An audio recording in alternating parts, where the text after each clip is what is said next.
welcome back to the Strategy Edge podcast with none other than the renowned brand interventionist Christopher Roberts. In this ninth episode of season one, we will delve into a very pivotal business discourse with Chris, addressing why some organizations treat their customer experience strategy as an insignificant part of the main business fabric and not as core to their operations. In what I believe will be a very illuminating conversation, Chris, I'm sure you will share with us the underlying reasons why businesses sideline CX or their NPS and the profound economic impact of customer loyalty. As part of our conversation today, Chris, it will be helpful if you can share with our listeners pragmatic strategies for instilling a customer centric culture across all business dimensions. So, to begin with, in your experience across geographies, why do you think businesses sideline CX as an ancillary part of the business? Yeah, so the fundamental issue is always that the economics are not understood, right? So if you look at something like a sale comes in, money comes in straight away. You cut costs by getting rid of 100 staff, that money is saved straight away. The benefits of being customer centric are not immediate. They are there and they're huge, but they're not immediate. And that is probably the biggest issue. And the economics are not really understood. It's common sense. If you have someone who is a promoter for your brand, they will be more loyal. They will buy whatever products you come up with and they will recommend you to other people. That's common sense and people get it. But I think it's still not fully understood and it's not quantified. So we find, as an example, when we go to clients and we actually quantify this and we say, you know what, here you have customer A versus customer B, and this is the difference between them, then the light bulb goes off. And typically, what you actually need to do is you need to make sure your CFO is on board with the economic calculation. Once you do that, then it becomes core to the business, right? But having said that, there is also another challenge. And the second challenge is kind of like what I inferred before, is that the impact of being customer centric is around loyalty, share of wallet, recommendations. It's not immediate, right? So the benefit of cost cutting is immediate. The benefit of getting a new sale is immediate. This is not immediate. And because it's not immediate, it doesn't get enough as much attention as it should. And then the last thing is people will say they are all busy. So whenever I go in front of an audience and I say, hey, if anyone is not busy, put your hand up. Not a single person put their hand up, which is normal, right? And the fact of the matter is, busy is carried around like a badge of honor, correct? And because everyone is busy, sometimes you've got to question whether it is a badge of honor. I mean, it's perfectly normal to be busy sometimes, but if you're busy all the time, it usually means, and people may not like this, one is that you're not very efficient, two is you don't know how to delegate properly, and three is just the fact that you like being busy and you're not focusing on the most important things, right? And there are people like that. So when people actually say, I don't have time, and this applies in anything. If a friend says to you, oh, look, you know what, I've been meaning to call you, Keetana, for ages, but I'm so busy, I just didn't have time. What they're actually saying to you is not that they didn't have time. They're just saying that in the list of priorities, you are not a big priority, right? So the trick in this issue is you've got to make it a priority. People need to really understand, that this is a priority issue. And if you can do that, then you have a good chance of making sure that customer centricity is part of the core business.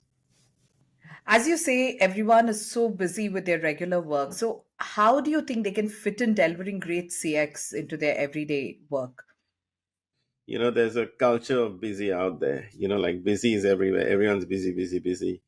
And I suppose what you need to do is you need to actually look at your NPS or your CX program as kind of helping people achieve their business objectives. And the best way to explain this is to tell you a bit of a story. This actually features in my book as well. Zoroastrians are a core fabric of Indian society, and they're called Parsis now. But many, many years ago, They came to India as refugees from basically Iran, where they were being persecuted. And when they came, they were at the border, hordes of them, and they were outside this country, which is now Gujarat, right? And they wanted to be let in as migrants. But the king of Gujarat looked at them, and they looked like fairly decent people, peaceful people. But he believed his country was full to the brim in terms of its population, and they didn't have place to take any more people. So what he did was, via messenger, he sent an urn of milk that was filled to the brim, and he sent it to the chief of the Zoroastrians, right? And the message was pretty clear. Look, my country is full. I can't take any more people. So the chief of the Zoroastrians was very clever. What he did was he very gently put some sugar in the milk and stirred it and sent it back to the king via the messenger. The messenger then took it back to the king, and the messenger said, to the king, have a taste of the milk. The king tasted the milk, and lo and behold, it was sweet. And the king just burst out laughing, and he let the Zoroastrians in. So the Zoroastrians were saying, look, we will enhance your country, we will enhance your culture, we'll make your country a better place. So he let them in. And, lo and behold, the Zoroastrians are such a cool fabric of Indian society. They're called Parsis now, and they're great in terms of the arts, they're great in terms of creativity. But one of the most revered business families, called the Tatars, are basically Parsis. And, the way they run their business with a sense of integrity and professionalism and how much they give back to society is just amazing. So, what does the story have to do with NPS and CX? You need to actually go to all the businesses like sales, like marketing, like supply chain, and say, you know what? This program is going to help you achieve your objectives. As an example, when it comes to sales, we can actually tell you which of your sales reps your customers really like and which ones they don't like. And it might be a case of a sales rep might be achieving great sales results, but they might be burning customers through the process. Alternatively, you might find a sales rep who customers absolutely love, but their sales are not that high, which could be an issue of sales conversion. So, we are going to help you achieve your sales targets. You can go to supply chain and say, you know what, we can help you identify exactly what part of the supply chain is problematic. We can go to marketing and say, we are going to tell you exactly what customers like, don't like about this product, this service. So when you actually go to them and you say, this is not an additional thing, this is something that will help you achieve your objectives, that is one way you actually get traction. So it's like become the sugar in the milk is the moral of the story. Now, there's something else. I talked about this briefly before, where, it's like the immediate benefit versus the medium to long term benefit. This is best illustrated in the Eisenhower quadrant. So, the Eisenhower quadrant goes like this, right? On the one axis, you have the importance of something, and on the other axis, you have the urgency of something, right? So, if something is important and urgent, it's your day job, right? I mean, that's what you have to do. You have to do a board presentation, you have to do it. There's no two ways about it. You have to call a customer back, it's your day job, right? You have to pay the electricity bill, that's your day job. If you don't pay it, the electricity will be cut off. So that's one thing, urgent and important, right? Then you have things that seem urgent, but they're not important. Like, for example, you get an email and you feel you have to respond straight away, but you actually don't. If you're doing something really important, you can always respond to the email some other time, right? So there's that quadrant, right? And then you've got things that are important, but not urgent. And those are things that you don't have to do straight away, but they're still important. So let me give you my own personal example in terms of this, right? Some years ago, I was in a meeting and suddenly I felt faint and giddy. And I went to my doctor. And when I went to my doctor, he said, you've got really high blood pressure. My blood pressure was like 160 over 110 or something. And that's why you're feeling giddy. At most people my age, we think all these problems happen to someone else and not to us, right? So I didn't even know what it actually meant. So he went on to explain that your blood vessels get clogged, and they get clogged and become like a balloon, and the pressure builds up, and then kaboom. This is literally how he explained it to me. And then you can have a heart attack, and you can have a stroke. And then you go, it's important, but it's not urgent. Now I have to do something. Then I have to take some action, right? I have to look after my health, look after my diet, look after my exercise. Now I don't have to do it straight away, right? I could do it next week. I could do it next month. I could do it next year. I could wait for New Year and then make a New Year's resolution. So it's a classic case of something like that. Something that is important, but not urgent because you don't have to do it straight away. But if you don't do it, it creates organizational disease. So what do I mean by that? So if you're not customer centric and you don't focus on customers, you will suddenly see more complaints. Eventually, your referrals will dry up. Your customer loyalty will dry up. You'll have tension in terms of achieving sales targets and maintaining your revenue. It's a bit like employee engagement. So you go, oh, well, staff get paid. Why do I need to do any special employee engagement for them? But then they slowly stop giving you discretionary effort. Then they leave, right? And that causes organizational disease.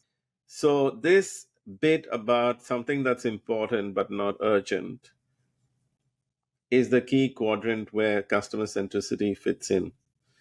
Now, there's another aspect to this quadrant where if you don't invest in the quadrant that is important but not urgent, you create more work for yourself that becomes urgent and important. So you get more customer complaints, you get more issues around revenue. So if you invest time here, you will literally end up in a situation where the whole business will be healthier. And there was one more quadrant which I didn't talk about, which is the waste of time quadrant, which is something that is not important, not urgent, and people still invest time in it. That could be gossip and stuff like that.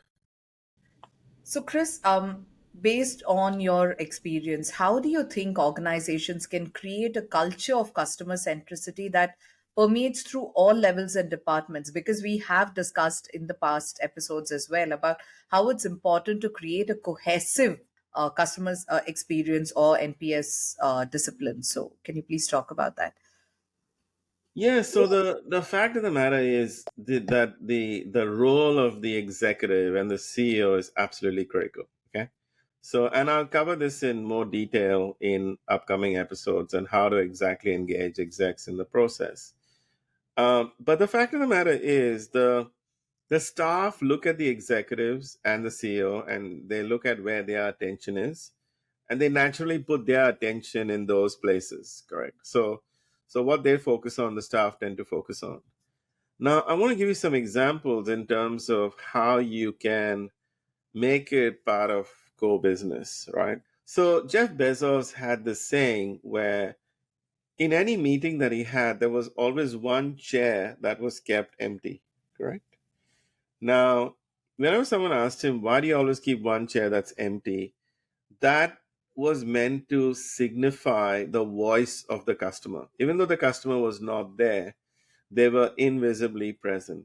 And that meant that in the meeting, whatever you were discussing, if you were not factoring in what the voice of the customer was, it just didn't fit into the meeting. And that's a classic discipline that leaders can put into play to say, if you're not having a meeting and you're not discussing things to improve the customer experience, improve customer loyalty, get more sales, anything to do with customers, if you're not doing anything about customers, then fundamentally, what are you doing? Is the real question you got to ask yourself. So that I thought was a really good discipline. I had this one client, and one of their cornerstone initiatives was safety, right? They were in the business of facilities management, and safety was a core objective.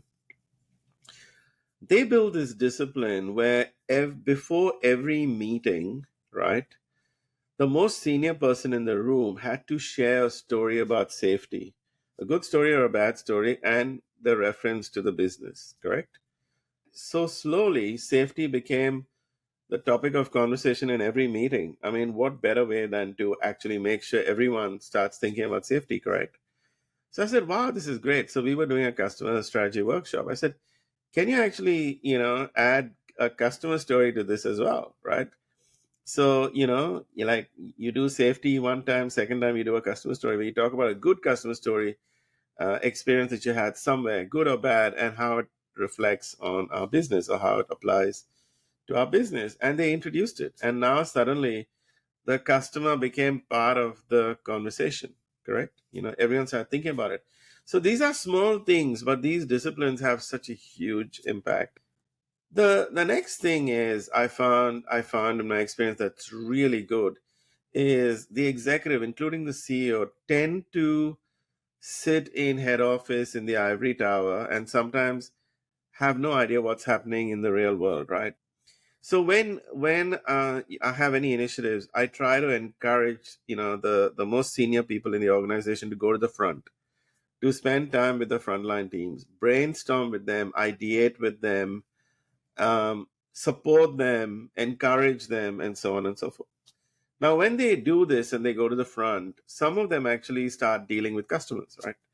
And they go, wow, this is great. Now, this served two purposes because whenever I went to the executive later on and I said, you know what, we need this initiative to improve the customer experience, they would go, yes, I agree with you because I was at the front and this is what happened to me, right? So getting the exec to go to the front, I think is a great initiative. We had one of my dear friends, Tony Chamberlain, who is one of the most customer centric and employee centric CEOs that I know.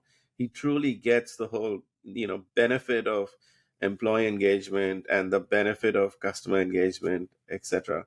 And he gets his hands dirty and it's really good. But one of the things that Tony did, he was part of this TV program called Undercover Boss.